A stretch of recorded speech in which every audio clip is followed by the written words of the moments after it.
जैसे रिश्तेदारों में पुराने ज़माने के लोग बोला करते थे कि अच्छा शादी नहीं है तुम्हारी। तो ये तो उस तरह की मेंटेलिटी वाली बात निकल गई, क्योंकि ये ऑनलाइन था, इसलिए अगर ये मेरे साथ फ़ोन पे शायद होता तो मेरी ज़्यादा इससे फिर बात बिगड़ जाती। खैर बिगड़ ही गई है मेरी बात।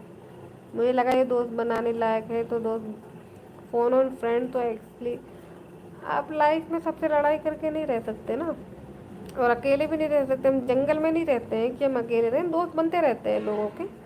कोई फ़ोन ऑन फ्रेंड होता है, कोई ऑफिस में फ्रेंड होता है, कोई पड़ोस में होता है, कोई लड़की फ्रेंड होती है, कोई लड़का फ्रेंड होता है। तो फ्रेंड्स बनाने में कोई दिक्कत नहीं है, लोग बनाते हैं। अब आप जंगल में नहीं रहते ना कि आप अकेले अलोन रहे। मैं भी जंगल में नहीं रहती हूँ, मुझे बहुत सारी जानकारी नहीं होती, मुझे डिस्कस करना पड़ता है, मुझे पूछना पड़ता है बहुत सारी चीज़ों के बारे में। क्योंकि मैंने नया यूट्यूब स्टार्ट किया है, इसके बारे में मैंने काफ़ी लोगों से पूछा, डिस्कस किया है।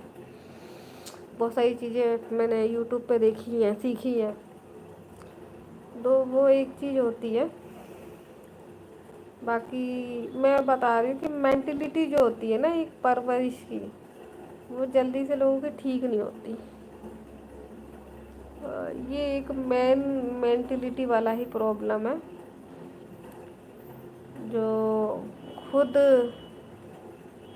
रिजेक्शन का शिकार है और उनको लगता है कि हम इतने बड़े ओहदे पे हैं, पुरुष, क्योंकि हम पुरुष हैं और इसलिए हम इतने बड़े ओहदे पर हैं कि हर चाहे चाहे खुद 1000 बार रिजेक्ट हो रहे हम हैं, चाहे कोई लड़की भाव नहीं दे रही है, लेकिन ये इनके अंदर ये ऑब्सेशन, इनके दिमाग में ये मेंटली फिक्स कर दिया गया है कि तुम्हें तो हज़ारों मिलेंगी, चाहे भले ही रिजेक्ट कर रही हो। लेकिन ये कि अरेंज मैरिज के नाम पर तो मिल ही जाएगी एक ना एक। तो मेरे को तो ये समझ में नहीं आया कि जिसको कोई बात नहीं, जिससे कोई बात नहीं करना चाह रही, जिसको एक लड़की ने अभी हाल फिलहाल में रिजेक्ट किया है और दूसरी कोई उसकी वो बात करना चाह नहीं रही है, उसको किस बात का इतना घमंड आ रहा है। या वो बोलना चाहता नहीं था, उसने गलती से ये बात बोल दी, क्योंकि उसको बात करने की अकल नहीं है। तो मैंने देख ली पब्लिक में, उसको समझ ही नहीं आता कि किस बारे में क्या बात करनी है। अगर मैंने उसे कल परसों ही टोक दिया होता तो शायद वो आज ये गलती नहीं करता, इसीलिए। लेकिन मैंने उसकी गलती इग्नोर की है। जैसे अगर कोई छोटी मोटी, जब आप की छोटी मोटी गलतियाँ करते हैं तभी टोक देने में भलाई है। अब मैंने इसको पिछले 2-3 दिन की चैट में मैंने कुछ नहीं बोला, तो आज इसने बड़ी गलती कर दी, मुझे तभी टोक दे रहा है। मुझे लगा कि कोई नहीं, छोटी मोटी गलतियाँ इग्नोर हो जाती हैं, तो मैंने कुछ बोला नहीं। और अब फिर उसने एक बड़ी वो बढ़ के एक गलती की। अगर मैंने उस समय ही उसको डांट डपट दिया होता तो ये आगे लिमिट में रह के बात करता। तो उसमें मेरी भी गलती है कुछ।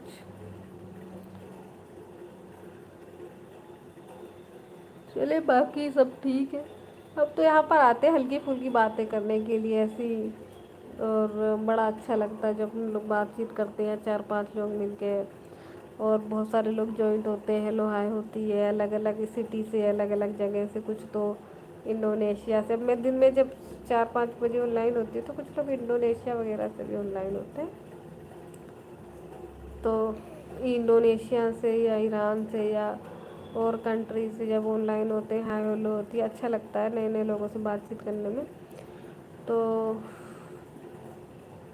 ये ठीक लगता है। लेकिन यहाँ कोई आके फिर एक हम यहाँ पे मेल और फीमेल मेंटलिटी की बात नहीं करना चाहते ना,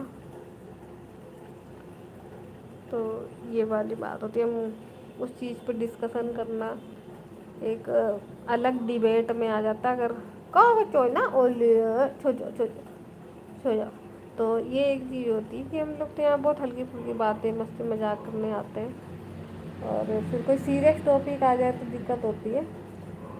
लेकिन ये मेरे को गुस्सा आ गया। ये मुझे वैसे भी कोई शादी का नाम जब लेता है तो मुझे गुस्सा आ जाता है, क्योंकि मैं शादी के नाम पे बहुत टॉर्चर हो चुकी हूँ।